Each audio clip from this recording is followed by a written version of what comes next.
Hi guys, ഇന്ന് നമ്മൾ ചെയ്യാൻ പോകുന്ന വളരെ എളുപ്പത്തിൽ നമുക്കുണ്ടാക്കാൻ പറ്റുന്ന മത്തങ്ങ കറിയാണ്. അതിനുവേണ്ടി നമ്മൾ എടുത്തിരിക്കുന്നത് 1/2 കിലോ മത്തങ്ങയാണ്. മത്തങ്ങ ക്ലീൻ ചെയ്ത് ചെറിയ കഷ്ണങ്ങളാക്കി വെക്കുക. 6 ചുമന്നുള്ളി, 2 കഷ്ണം പച്ചമുളക് നടുവേ കീറിയത്, 2 തണ്ട് കറിവേപ്പില, മഞ്ഞൾപ്പൊടി, മുളക് പൊടി, 1/2 കപ്പ് തേങ്ങ, 1 ടീസ്പൂൺ ജീരകം, ആവശ്യത്തിന് ഉപ്പ്, വെള്ളം. ഇത്രയും സാധനങ്ങളാണ് നമുക്ക് വേണ്ടത്.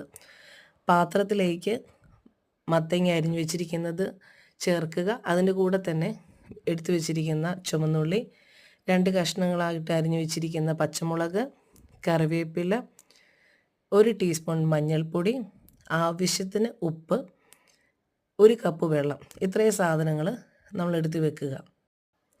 ഇത്രയും സാധനങ്ങൾ ഒഴിച്ച് നമ്മൾ ഇളക്കി നമ്മൾ വേവിക്കാനായിട്ട് ഒരു 10 മിനിറ്റ് നമുക്ക് അടച്ചു വെച്ചാൽ മതിയായിരിക്കും. 10 മിനിറ്റിൽ നമുക്ക് ആവശ്യമായ പാകത്തിന് നമുക്കത് വെന്ത് കിട്ടുന്നതായിരിക്കും. ഈ സമയത്ത് നമ്മളത് മൂടി വെച്ചതിന് ശേഷം നമ്മൾ തിരുമ്മി വെച്ചിരിക്കുന്ന തേങ്ങയും ജീരകവും തമ്മിൽ മിക്സിയിൽ അടിച്ച് വെക്കുക. ജസ്റ്റ് നല്ല രീതിയിലൊന്ന് ക്രഷ് ചെയ്ത് എടുക്കുക.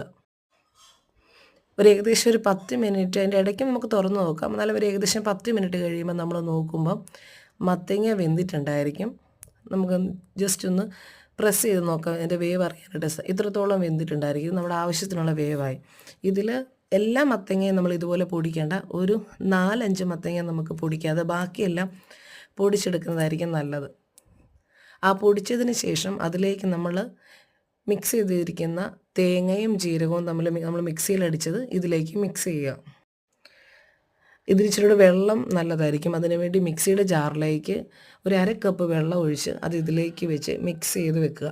ഇത് നല്ല രീതിയിൽ ചൂടാവണം, പക്ഷേ തിളയ്ക്കാൻ പാടില്ല. തിളച്ച് കഴിഞ്ഞാൽ ഇതിൻ്റെ ടേസ്റ്റ് വേറേതായിപ്പോവും. അപ്പം തിളയ്ക്കാൻ പാടില്ല, പക്ഷെ നല്ല രീതിയിൽ അത് ചൂടാക്കുക. നല്ല രീതിയിൽ ചൂടായതിനു ശേഷം അത് മാറ്റി വെച്ചിട്ട് വേറൊരു പാൻ എടുത്ത് അതിലേക്ക് വെളിച്ചെണ്ണ ഒഴിക്കുക, അല്ലെങ്കിൽ നമ്മൾ ഓയിൽ എന്തെങ്കിലും മതി. അതിലേക്ക് കടുക് പൊട്ടിക്കുക. ആ കടുക് പൊട്ടിച്ചതിന് ശേഷം കറിവേപ്പില, വറ്റൽമുളക്, ഇത് ജസ്റ്റ് ഒന്ന് ചൂടാക്കുക. അതിലേക്ക് കുറച്ച് മുളക് പൊടി ഇടുമ്പം ഈ കറിയിൽ മഞ്ഞൾപ്പൊടിയുടെ കൂട്ടത്തിൽ ഒരു മുളകിൻ്റെ ഒരു കളറും കൂടെ വരുമ്പം ടേസ്റ്റിന് നല്ലതായിരിക്കും, കാണാനും ഒരു ഭംഗിയുണ്ടായിരിക്കും. ഇതെല്ലാം കൂടെ മിക്സ് ചെയ്യുക. ഇത്രയേ ഉള്ളൂ കാര്യം. ഇതാണ് അവസാനം നമ്മുടെ റിസൾട്ട്. നല്ല ടേസ്റ്റി ആയിട്ടുള്ള മത്തങ്ങ കറി.